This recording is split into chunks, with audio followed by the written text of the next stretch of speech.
रामकृष्ण हरी मंडळी श्री स्वामी समर्थ। यंदा म्हणजे 2026 मध्ये मकर संक्रांत ही पिवळ्या रंगावरती आलेली आहे। ही गोष्ट सगळ्यांनाच एव्हाना माहीत झालेली आहे, परंतु नेमकी कोणती साडी आपल्याला घालायची नाही किंवा बांगड्या घालत असताना कोणत्या बांगड्या आपल्याला घालायच्या नाहीत किंवा कोणते नियम पाळायचे आहेत यासोबतच आपण जेव्हा केसामध्ये गजरा माळू किंवा फुले घालू त्यावेळेस आपण कोणत्या रंगाचा गजरा चुकून देखील घालायची नाही, हळद वापरायची की नाही किंवा सोन्याचे दागिने वापरावे की नाही, शिवाय कोणता दागिना आपल्याला यावर्षी मग वर्ज करायचा आहे, मकर संक्रांतीला चुकूनही घालायचा नाही। याशिवाय एखादा पदार्थ आपल्याला या दिवशी मकर संक्रांतीच्या दिवशी चुकूनही खायचा नाही। तर मकर संक्रांतीच्या बाबतीत नेमक्या कोणत्या गोष्टी आपल्याला वर्ज करायच्या आहेत, कोणत्या गोष्टी आपण घालायच्या आहेत, याशिवाय महिलांनी शृंगार करत असताना कोणत्या नियमांचे पालन करावं अशी बरीचशी माहिती आज या व्हिडिओमधून पाहणार आहोत। त्यासाठी व्हिडिओ शेवटपर्यंत पहा। चॅनलवरती नवीन असाल, पहिल्यांदाच माझे व्हिडिओ पाहत असाल तर नक्की चॅनलला सबस्क्राईब करा आणि जास्तीत जास्त लोकांपर्यंत शेअर करा। सर्वात आधी आपण या वर्षीची जी मकर संक्रांत आहे तर ती देखील ऐकूया। यंदाची मकर संक्रांत ही बुधवार दिनांक 14 जानेवारी 2026 ला असणार आहे, म्हणजेच शके 1947 पौष कृष्ण 11 रोजी दुपारी 3:06 सूर्य मकर राशीमध्ये प्रवेश करीत आहे। संक्रांतीचा पुण्यकाळ असा आहे, बुधवार दिनांक 14 जानेवारी 2026 रोजी दुपारी 3:06 पासून ते सूर्यास्तापर्यंत आहे। सूर्याचे मकर संक्रमण बालव कारणावर होत असल्याने वाहन वाघ असून उपवाहन घोडा आहे। तिने पिवळे वस्त्र परिधान केलेले असून हातामध्ये गदा घेतलेली आहे, केशराचा टिळा लावलेला आहे, वयाने कुमारी असून बसलेली आहे, वासाकरता जाईचे फूल घेतलेले आहे, पायस भक्षण करीत आहे, सर्प जाती आहे, भूषणार्थ मोती धारण केले आहे, वारनाव व नक्षत्र नाव मंदाकिनी असून सामुदायिक मुहूर्त 30 आहे, पूर्वेकडून पश्चिमेस जात आहे व वायव्य दिशेस पाहत आहे। संक्रांतीचे फळ, संक्रांतीने ज्या वस्तू परिधान केलेल्या आहेत त्या वस्तू महाग होतील। संक्रांती जेथून आलेली आहे तेथील जनतेला सुख प्राप्त होईल। पर्वकालामध्ये काही वस्तू आपल्याला दान द्यायच्या असतात, त्यामध्ये नवे भांडे, गाईला घास, अन्न, तिळपात्र, गूळ, तीळ, सोने, भूमी, गाय, वस्त्र, घोडा इत्यादी यथाशक्ती दाने द्यावेत। संक्रांतीचा दुसरा दिवस करीदिन म्हणून ओळखला जातो, तर यंदा करीदिन म्हणजे किंक्रात गुरुवार दिनांक 15 जानेवारी 2026 रोजी आहे। संक्रांतीमध्ये काही कामे आपल्याला वर्ज करायची असतात, त्यामध्ये दात घासणे, कठोर बोलणे, वृक्ष गवत तोडणे, गाई म्हशींची धार काढणे व कामविषयक सेवन करणे, मांसाहार करणे ही कामे चुकून देखील करू नयेत।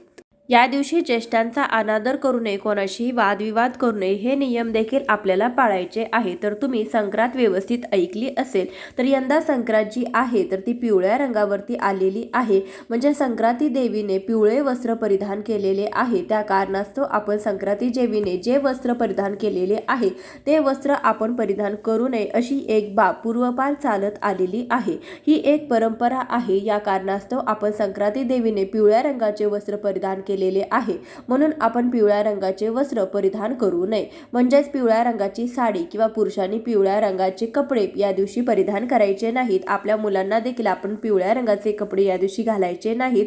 या व्यतिरिक्त आपण हिरव्या, त्यानंतर लाल, जांभळ्या, निळ्या, गुलाबी, केशरी अशा रंगाचे कपडे तुम्ही परिधान करू शकता।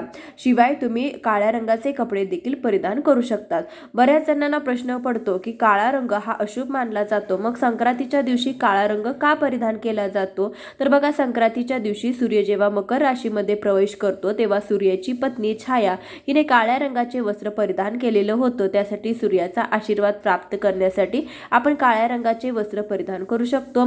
शिवाय या दिवसामध्ये भरपूर प्रमाणामध्ये थंडी असते आणि काळा रंग जो आहे तर तो उष्णता शोषून घेत असतो, आपल्या शरीर जे आहे तर ते उबदार ठेवण्यास मदत करत असतो। त्यासाठी मकर संक्रांतीच्या दिवशी काळ्या रंगाचे वस्त्र परिधान केले जाते। इतर कोणत्याही सणा दिवशी आपण काळ्या रंगाचे वस्त्र परिधान करत नाही, मात्र मकर संक्रांतीच्या दिवशी आपण काळ्या रंगाचे वस्त्र परिधान करू शकतो। तर तुमच्या परंपरेनुसार तुमच्या घराण्यामध्ये काळ्या रंगाचे वस्त्र परिधान करत नसतील तर तुम्ही काळ्या रंगाचे वस्त्र परिधान करू नका।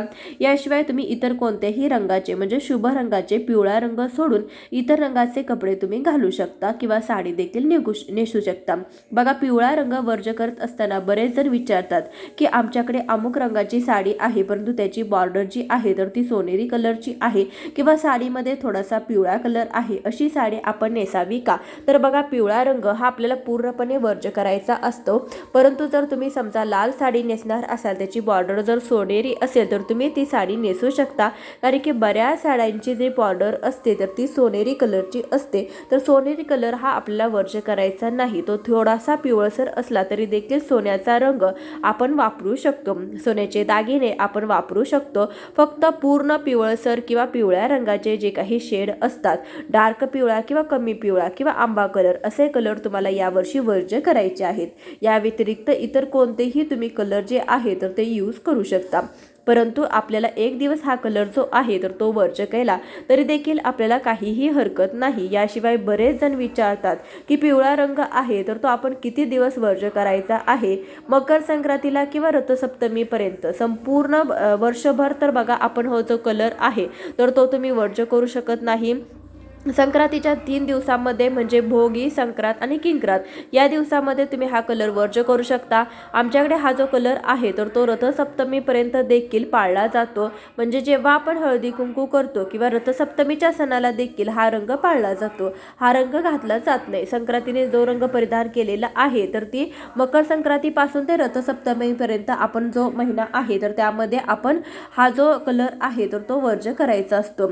पौष महिना जो आहे तर तो भगवान सूर्यदेवांना समर्पित असतो. त्यासाठी संक्रांतीने जे वस्त्र परिधान केलेले आहे ते वस्त्र पूर्ण महिनाभर किंवा तुम्ही संक्रांतीच्या सणाला, जसं मी सांगितलं 3 दिवसाचा संक्रांतीचा सण असतो त्या दिवसामध्ये किंवा जेव्हा तुम्ही कधी हळदी कुंकू करणार आहात त्या हळदी कुंकवाला देखील तुम्ही वर्ज्य करायचं आहे.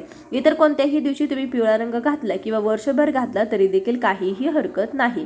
आता आपण बोलूया बांगड्याबद्दल. बांगड्या घालत असताना सर्वात शुभ बांगड्या म्हणजे हिरव्या काचेच्या बांगड्या तुम्ही नक्की घाला.